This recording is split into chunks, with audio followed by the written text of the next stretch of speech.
যে সংসারে এক এক জনের জন্য এক এক নিয়ম থাকে সে সংসার কখনো আপন বলে মনেই হতে পারে না।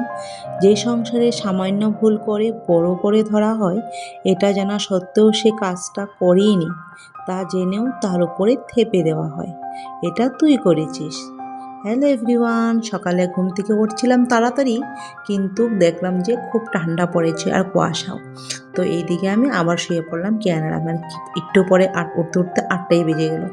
তারপর এদিকে অনিশ এসেছে, অনিশের সাথে তারা দুজন খেলাখেলি করতেছিল আর আমি কিছু কাপড় ভিজাইতে দিয়ে দিয়েছিলাম। আর এইদিকে দেখো 2 কাপ চা বানাইছি। সুমিও আসছিল, তো সুমিয়া বললো ও চা খাবে, তো দুইজনের জন্য সুন্দর করে আমি চাটা বানিয়ে নিলাম। সকালবেলা তো লাল চা খাই, তাই লাল চাটা করলাম আর কি। তো আমি কি করবো, একলা একলা কোথায় খাবো, তো ভাবলাম যে এরপর রোদের মধ্যে বসেই খাই গিয়া। তো দেখো আমি সুন্দর করেই রৌদ্র গায়েটা লাগায় আর কিয়ানের সাথে খাচ্ছি। তো কিয়ানো সাইডে খেলাখেলি করছিল, তো ওকে বিস্কুট লাগে, এটা লাগে সেটা লাগে, তো ওকে দিলাম আর কি। তারপরে এদিকে দেখো আমি চাটা খাওয়া শেষ, তার বাবাও চলে যাচ্ছে স্কুলে। আর আমি ভাবলাম তুই এদিকে খেলাখেলি কর, আমি গিয়ে বিছনাটা অল্প উঠায় আনি। তো বিছনাটা গিয়ে সুন্দর করে গুছগুছানি না করলে আবার ভালো লাগে না, তাই না বন্ধুরা? সকালবেলা তো আমাদের কাম কাজ এটাই তো না, যে সকালে উঠো, ঘুম থেকে চাটা খাও, ঘর টর গুছাও, তারপরে স্নান করাও, পূজা থাকলে পূজা দিতে হয়, তাই না? তো সব কিছু সুন্দর মতে কাজকর্মগুলো হইলে ভালো লাগে আর কি মনটা। তারপরে দিয়ে তোমার এদিকে আমি বেড কাপড়টা গুছাই, এটার উপরে একটা গরম কাপড়ের তোমার ব্ল্যাঙ্কেটের মতনই পাতলা ব্ল্যাঙ্কেটগুলো দিয়ে রাখি, কিন্তু কিয়ানের একটু আরাম লাগবো, ঠান্ডা দিন তো, তাই এটাও পাইতে রাখি। আর যাবতীয় টুকিটাকি ঘরের মধ্যে তো কাপড় গোছানো টোছানো আর থাকে না, গোছালো, ওইগুলো অল্প গোছাগুছি করিয়া সুন্দর করে দেখো আমার রুমটা একটু টিপটাপ করলাম। আর আমার রুমটা তো এরকমই, তোমরা জানো। তো তোমরা অনেক ভালোবাসা দিলে আমি রুমটাকে আরও সুন্দর করতে পারবো। তো আমার ভিডিওগুলো ভালো লাগলে প্লিজ তোমরা লাইক কমেন্ট শেয়ার করবা, আর আমার অনেক অনেক আদর ভালোবাসা নিবা।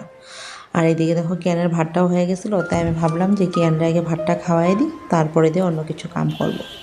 তারপরে এদিকে ভাতটা আলু সিদ্ধ, কাঁচকলা সিদ্ধ, ওর পেটটা বেশি ভালো না, কাঁচকলা দিলাম আর কিছু সবজি দিয়েছিলাম। তারপরে দিয়ে ওর রান্নাটা সুন্দর করে বানায়া, তারপরে দিশাকে বলছিলাম তুমি ওর অল্প রাখো, আমি ফটাফট করে ওরে খাওয়াই দিতে লাগলো। বলছে আচ্ছা ঠিক আছে মিষ্টিমণি। তো ওরা দুজন দেখো খেলাখেলি করে, আর কেনে খালি কান্দ, কেনে ঘুমো এসা পড়ছে, তো তাই ও অল্প কান্নাকাটি করতেছিল। তো কিন্তু খাওয়াইয়া ঘুমটা পাতাইলে অনেক টাইম ঘুমাইব না, তুই উঠে যাব। তো এইদিকে দেখো কান্নাকাটি করতেছে, খাইব না খাইব না খাইব না, তাও জুজবস্তি কয়েক গ্রস খাওয়াইছি। তো এইদিকে দিশা তারা বললো যে টোস্ট খাইব ডিমের।